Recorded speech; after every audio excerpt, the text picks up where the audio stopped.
Welcome back to the daily Rambam class. Today we begin a brand new section, the laws of Tubas Mishkav of Boishav. Let us see where we are up to in the Rambam. We are still in volume number 10, the book of Tara, which has 8 subjects, 144 chapters.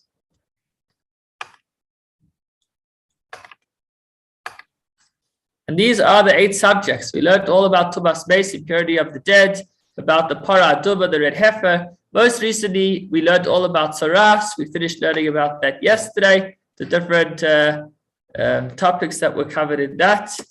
And let's find where we are to. Here we are. And now we are up to the next section, Mishkav or Boishav, impurity to the places one lies or sits on. Let's take a look at the text. Now, there is going to be quite a bit of overlap between what we're studying now and what we've already studied, because Mishkav Boishav is a collection where he discusses the laws of a number of different sources of impurity and how they are able to spread, or how items are able to contract impurity from them. But each of these sources of impurity are a discussion in their own right at what point they are considered a source of impurity. So that's where we have overlaps, as we'll see in a moment. Now we are beginning a brand new section, as the Rambam beautifully does. He begins by laying the foundations. The first few halachas, he gives us the general terms so that we know what we are talking about. Halacha, well, before we get to the actual first halacha, introduction to Hilchos L'Tama Mishkav Boishav, impurity from somebody who lies down or sits on something. Included in this text are 4 positive mitzvahs. They comprise the following: the laws of the impurity of a woman in a menstrual state, of a niddah. So we're not learning about the laws of the woman. We're learning about the laws of how impurity can be spread. The same for the other 3. The laws of the impurity of a woman who gave birth, the laws of the impurity of a zava, which is when a woman has bleeding from the uterus that's not as a result of a regular menstrual state, but rather as a result of a sickness, and the laws of the impurity of a zav, which is when a man has something coming, a seminal-like discharge, but it's actually not seminal. It's again as a result of a sickness. So these are 4 sources of impurity, and in all 4 instances, we are now learning particularly about how these sources of impurity can cause items to become impure, items or people to become impure. So these 4 mitzvahs, the impurity of these 4 sources is discussed in the chapters to follow. Now, when we talk about impurity, impurity can take on different meanings. When we talk about impure foods, then often that could mean that the food is not kosher. Impure animals means a non-kosher animal. When we talk about purity and impurity in the context of a relationship of husband and wife, then the ramifications are whether they can or can't be together. But in this particular subject, the primary focus is not so much as far as actually whether an object or person that comes in contact with these sources of impurity is themselves deemed impure. So not less than speaking about the consequences, it's more about the status. Okay, so just thinking of a practical example now, there's a continuous discussion of, is there another wave of COVID coming? And then always the discussion that follows is, well, the question shouldn't just be if people will get COVID. The question is, what will the consequences be? If it's a very mild wave where people are not really having but many symptoms at all, then it's already a different discussion. So nowadays, we don't have a Beis HaMikdash. The primary repercussions or consequences of purity and impurity would be, A, if a person would be allowed to enter into the Beis HaMikdash, into the temple in Jerusalem, and B, whether they would be allowed to eat meat from an offering which was considered holy. Now, unfortunately, we are still in exile, and we don't have neither the Beis HaMikdash nor the sacrificial meat, and therefore most of the laws that follow are not applicable today. When we talk about a kohen is only forbidden from becoming impure from the corpse of a dead person, as opposed to these forms of impurity are not from the prohibitions of a kohen. A kohen may become pure to these sources of impurity, I think. Slightly unsure about that, but that's what I think. But that said, this is part of Hashem's wisdom, and please God, the base of English will come very soon, and we will then be able to be well versed in the status of items that come in contact with these sources of impurity, whether they are deemed pure or impure. And just to reiterate, I guess I'll reiterate this again as we move into the following halachas, that we're talking in a specific context. Let's look at halacha number 1. So let's first get the subjects clear. We have 4 subjects. We have a zav, a zava, a nida, and a yoledes. Again, a zav is a man who has a discharge as a result of a sickness. Zava is a woman that has a discharge as a result of a sickness. A nida is a woman in a state of nida, and a yoledes is a woman after childbirth. All these 4 types of individuals are primary sources of impurity. Again, they're great, and we have the highest respect for them. But in the context of whether they will or not cause impurity, they do. They impart impurity to implements, meaning items, through touching them, and impart impurity to other persons by touching them. So items can become, their status can become tamei through touch, and people can become tamei through either being touched or being carried. They impart impurity to the objects on which they lie down, or items in which they sit, or items on which they ride, and cause them also to be considered as a primary source of impurity. And they impart impurity to the objects above them. So what we have over here is 4 sources of impurity: a zav, a zava, a nida, and a yoledes. And we have methods through which they cause impurity to spread: through touch, through carrying, through lying, sitting, riding, or items above them, madaf, like a shelf, not in Hebrew. Whether a woman is a minor zava or a major zava. So when we learn about the laws of the zav and the zava, a zava ketana and a zava gedolah, then we'll learn that if she just has one discharge as a result of the sickness, then she would only become impure for 1 day. If she had more discharges, she would become impure for 7 days and need to bring an offering, etc. So it's irrelevant how strong the source of impurity is. If it's one of these 4 categories, the ramifications are the same. Whether her bleeding is natural or comes as a result of an outside cause, as long as it's the type of bleeding we're speaking about. And whether a zav experiences 2 emissions or 3, again, which would affect, there would be consequences in other regards, but not as far as the spreading of tumah. Her or his impurity is the same with regards to imparting impurity to others. So regardless of the severity of the source, if they fall into one of these 4 categories, they equally are able to impart impurity. Clear? Yes. Okay, now there's no minimal age for this. An infant girl, 1 day old, can contract need impurity. This is obviously hypothetical, because obviously a girl 1 day old does not have menstrual bleeding, but we're saying that there's no minimal age. It doesn't go by age, it just goes by whether it happens. At 10 days old, she can become a zava, because a zava needs to have at least 10 days, as we'll learn, or we have learned. We will learn. A female of 3 years old can impart impurity to a man with whom she engages in relations, as will be explained. So again, he's giving us terms. He's saying that the concept of nida has no minimal age. The concept of ziva has a 10-day minimal age, and the concept of intercourse begins from 3 years. Not in any way saying that such a thing would be anything short of rape, but we're saying as far as definition, the definition of rape begins at the age of 3. Younger than that, it actually wouldn't even be called that, because it would be something else. A boy can be a zav again from the day he's born. There's no minimal age for the subject called a zav. whether he's a convert, he's a server, he's a slave or servant, whether he's a Jew, all of these are able to contract impurity of a nida or a zav.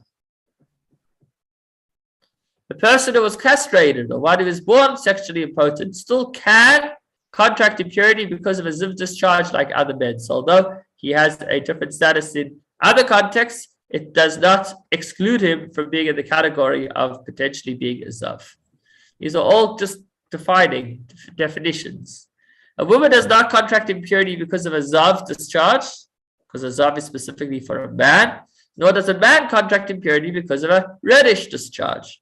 Instead, I don't know why he says a zav discharge. You should say a whitish. That's the exact translation of the Hebrew. Lavan is white. So a woman wouldn't contract impurity from a white discharge, and a man wouldn't contract impurity from a red discharge. Instead, only a woman contracts impurity because of a red discharge, and a man only because of a white one. So again, definitions. What about a tumtum, an androgynous? So then we need to be stringent both ways. We don't know if they're male or female. Therefore, they can contract impurity because of a zav like man and because of bleeding like a woman, because we don't know who they are. The impure status is a matter of question. Hence, so that means if an androgynous has a red discharge, we don't know. He may be a man. And if he's a man, then it means that actually didn't make him impure. But it may be that she is a woman, in which case she did become impure. Therefore, truma that was touched, usually if truma was touched by a person impure, it would have to be burned or sacrificial food. But here we're not going to possibly burn holy foods, sacrificial food, because it could be the person was not tamei.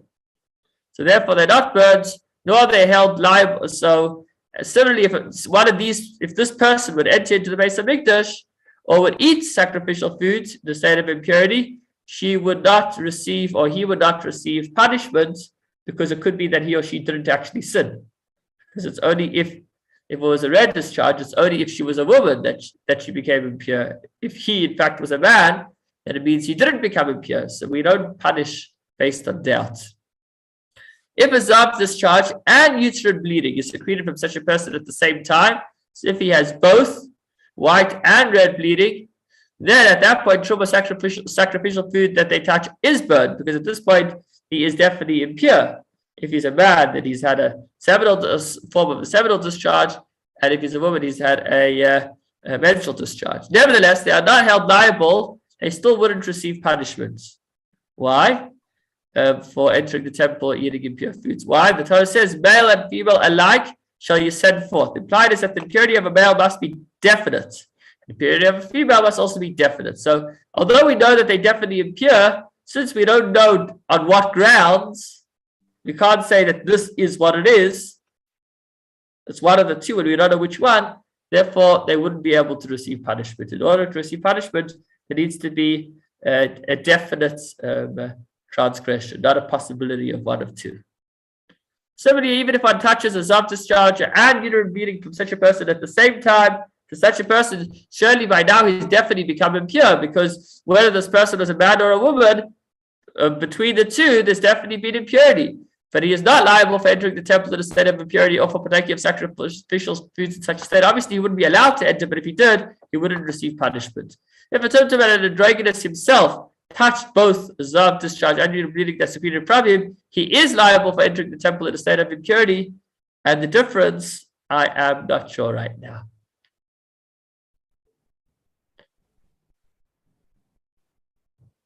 Okay, more definitions. Even the slightest amount of the blood of a nida, or the blood of a ziva, or the blood of a yoletus, a woman who just gave birth, impart impurity when touched or carried. So we're not just talking about the person who has a discharge being impure, but the actual discharge itself is also a source of impurity. As the Torah says, a woman who suffers because of a nida state, and one who experiences a flow, according to our tradition, it was taught her secretion imparts impurity just as she does. We already explained with regards to the prohibition of a nida that there are 5 shades of impure bleeding experienced by a woman. If, however, she secretes a green blood-like discharge, it would be pure. So it has to qualify as a color of impurity. It does not resemble her saliva or other fluids that she discharges. The difference is that saliva collects and is discharged as drops, while this flows out descend. So again, it needs to be specifically a type of discharge that causes impurity, not anything that comes from her body. When a woman gives birth to a child through a C-section, and uterine blood was released from her body together with the child, that blood is a primary source of impurity, just like the blood of Anita or childbirth or ziva. The rationale is that the uterus is the place of impurity for all blood that emerges from it. The woman, however, quite interestingly, the blood is considered impure, but the woman is considered pure as long as the blood doesn't flow through the vaginal channel. So again, this may be hypothetical because as far as I understand, at a time of birth, I'm by no means a doctor, but the Rambam is saying that a woman only becomes impure once bleeding goes through the vaginal channel. Otherwise, although she may have a source of impurity in her, she herself is not deemed impure. And this does have relevance as far as checkups and different types of operations. This is a very practical halacha. Whether the woman would be considered impure or not, that would be affected by whether there was bleeding specifically coming through the vaginal channel, not just within its inner organs. When the uterus of a woman is ripped away from its place, Rahman al-Islam, and falls to the earth, the woman is impure until the evening. Similarly, if the uterus discharged 2 pearl-like drops of fluid, the woman is impure until evening. However, she is, not a niddah unless she discharges one of the 5 types of blood that render her impure. So although we've said that there are specifically 5 colors which are considered blood that makes her impure, there are 2 other types of sources of impurity which would just make her impure for a day, which is not what we're speaking about. If a woman discharged 1 drop of a white fluid, she remains pure, for that certainly comes from outside the uterus. Yeah, I think over here when he spoke about 2 pearl-like drops of fluid, it could be that she had received through intercourse, and that it's also a source of impurity. As opposed to if it's 1 drop, then that is not enough to deem her impure. The discharge of a zav is considered as a primary, but actually that's a different discussion. That's Tumas Keri, it's called, the impurity that comes as a result of regular intimacy. The discharge of, again, when I say impurity can take on many different meanings. We're just giving lots of definitions here. Thanks for bearing with me. But we'll start giving practical scenarios, please God, from tomorrow. The discharge of a zav is considered as a primary source of impurity, like a zav himself. So until now we spoke about the woman, now we talk about the man who has this sickness that he has a discharge, which makes him a zav. So again, it's not just the person that's impure, but the discharge itself is impure and causes impurity. His discharge is impure. The Torah says even the slightest amount of it imparts impurity when touched or when carried. The first discharge of a zav does not impart impurity when carried. It is considered like regular zera, regular semen, which also causes impurity, by the way, but a different type, not the one we're speaking about here. Here we're talking about a more severe type of impurity. This applies whether it was discharged by an adult man or a man-child, if it's the first discharge. Similarly, any bed or seat in which such a person sat between the first and second discharge, that bed would be pure because, again, he isn't yet considered impure to be able to impart impurity. But one is not categorized as a zav until he experiences 2 discharges, as we explained in Mechilchos Mechusrei Kapara. If he experiences 1 discharge that lasts as long as 2, only one who moves the last drop contracts impurity. I guess this could be in the context of maybe doctors and surgery, just trying to make it a little bit more palatable. Or it could just be the wisdom of Hashem, even if it never did or will happen. The first zav discharge of a person afflicted by tsaras. So it's the first zav discharge, and therefore we said it shouldn't contract impurity, it shouldn't give impurity, but he's also a tsaras. And we said somebody who has tsaras is a source of impurity. So it does impart impurity when touched or when carried. As the Torah says, all those afflicted with tsaras, every zav and all those impure because of contact with a corpse. The verse establishes an association between a person afflicted with tsaras and the zav, and in the complete sense of the term. Just as the discharge of a zav in the complete sense of the term imparts impurity when carried, so to even the first discharge of a person afflicted with tsaras imparts impurity. So though only from the second discharge does discharge cause impurity of a zav, But if he happens to also have tsaras, he is a source of impurity, and so the very first discharge would already impart impurity. The saliva, semen, and urine of a zav, all three of them are primary sources of impurity according to scriptural law. In other words, the fact that they came from a person that was already deemed a zav, meaning a person had two seminal discharges, not regular seminal discharges, but rather of the sickness of what causes him to be a zav, and now he is considered tameh. Once he is considered tameh, any secretion or whatever it is that comes from him are also sources of impurity. Even the smallest amount of each of them imparts impurity when touched or carried. These concepts are derived as follows. With regards to the saliva of a zav, the Torah says, when a zav will spit upon a pure person, he shall be impure until the evening. And it is impossible that the urine or the semen of a zav will not have some drops of his zav discharge. So we're actually saying that even though it wasn't the zav discharge, it was other forms of discharge, it will have still some level of the zav discharge mixed in and therefore be a source of impurity. Same laws apply with a zav that apply to a zav, also apply to a nita or a yoletus or a zava. So the same goes back to the other three categories.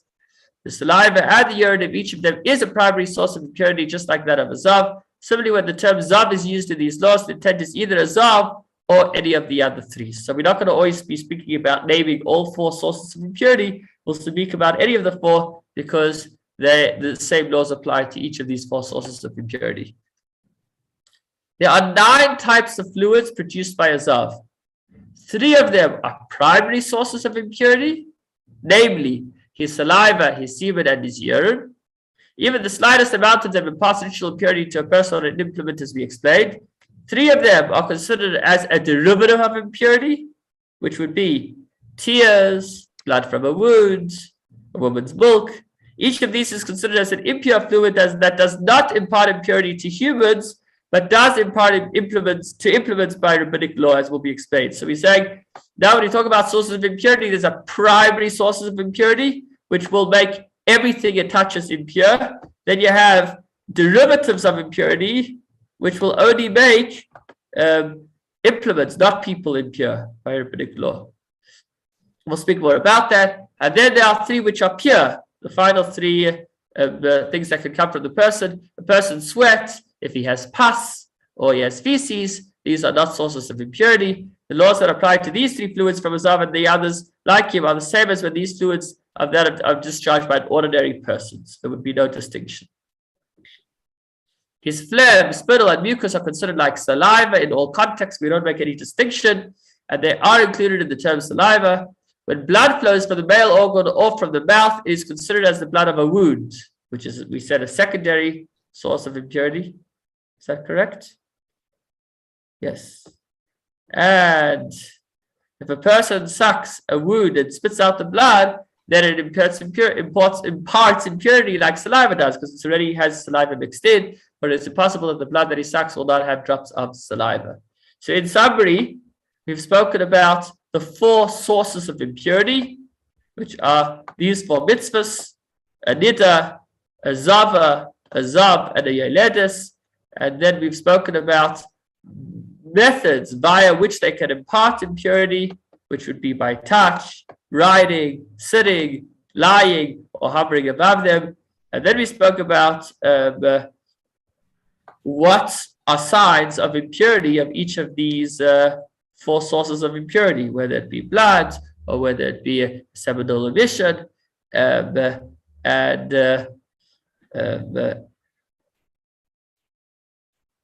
finally, we spoke about how both the person is a source of impurity as well as the discharge itself is a source of impurity. And then we got into more detail about which discharges from the person that was already deemed impure can spread the tumor. And we said there's 3 categories. There are some things that can come from a person that are primary sources of impurity, some that are secondary, and some that are actually pure. Test your knowledge. Which of the following people are not considered a primary source of impurity? A Mitzvah, a nida, a woman after childbirth. Mitzvah. Good. This is not one of the 4.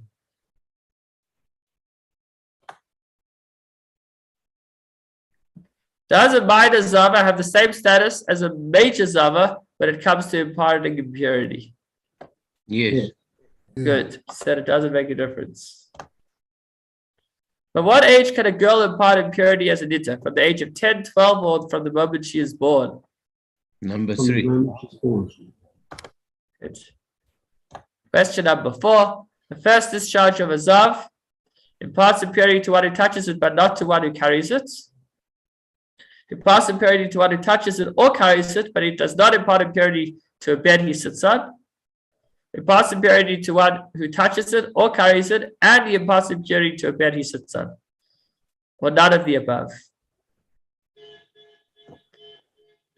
None. None of the above, maybe. I think we made a distinction between the person and the actual discharge. But it touches it. Actually, I'm not 100%. Touches and carries it, it becomes impure. But it's the first discharge. Imparts impurity. Imparts impurity. I think it's maybe this. I'm wrong. None of the above. You were right. It's still the first. It doesn't do anything. Thank you so much for joining. Wishing you a wonderful Shabbos.